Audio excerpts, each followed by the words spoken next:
93% of world's children breathing toxic air which stunts brains and causes deadly disease. Here's a summary of the article.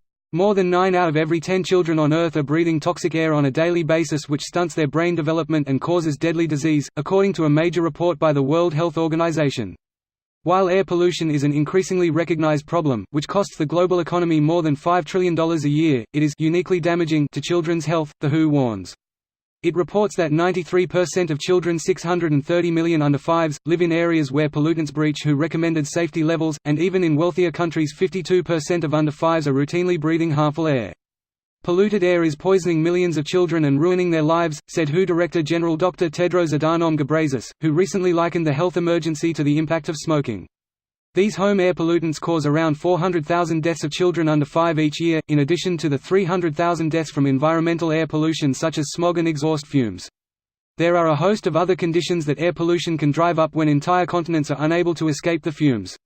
The report says there is now substantial evidence of traffic-related air pollution increasing risk of childhood leukemia, with some studies suggesting these risks can begin in the womb.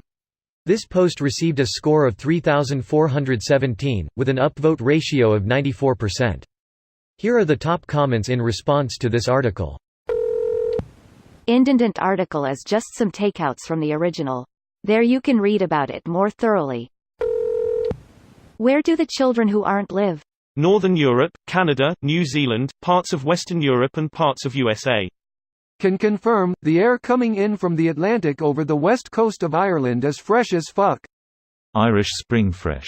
Dublin smells like dog shit and heroin bile, while the countryside smells of cow shit and grass.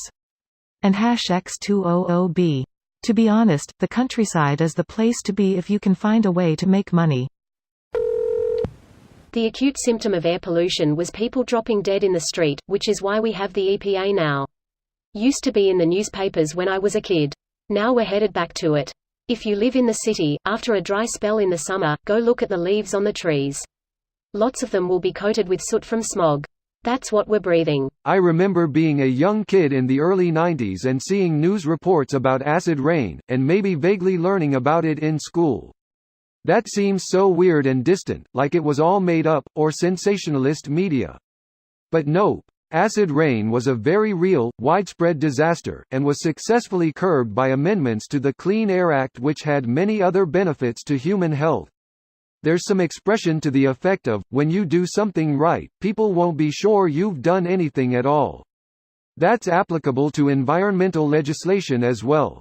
Same with the holes in the ozone layer, an impending global catastrophe averted with cool-headed, intelligent legislation. Well, now I hear people arguing that all the scientists were wrong. Catastrophe never happened. Well, yeah, we fixed it. Kind of like Y2K. Yes, the media sensationalized the whole thing. However, programmers worked their asses off to ensure it was just sensationalism. Air and water pollution in the 70s to 80s in the US got so bad that people were dying from smog and rivers were literally catching on fire. Now that our air and water have been significantly cleaned up from what they were before, the problem is no longer visible.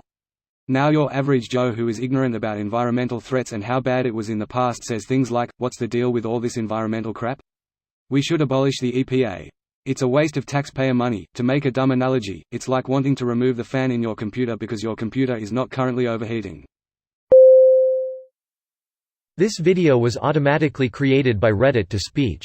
The article and comments in this video were selected from Reddit according to their upvotes, and any paraphrasing was performed by smmry.com, without any human intervention.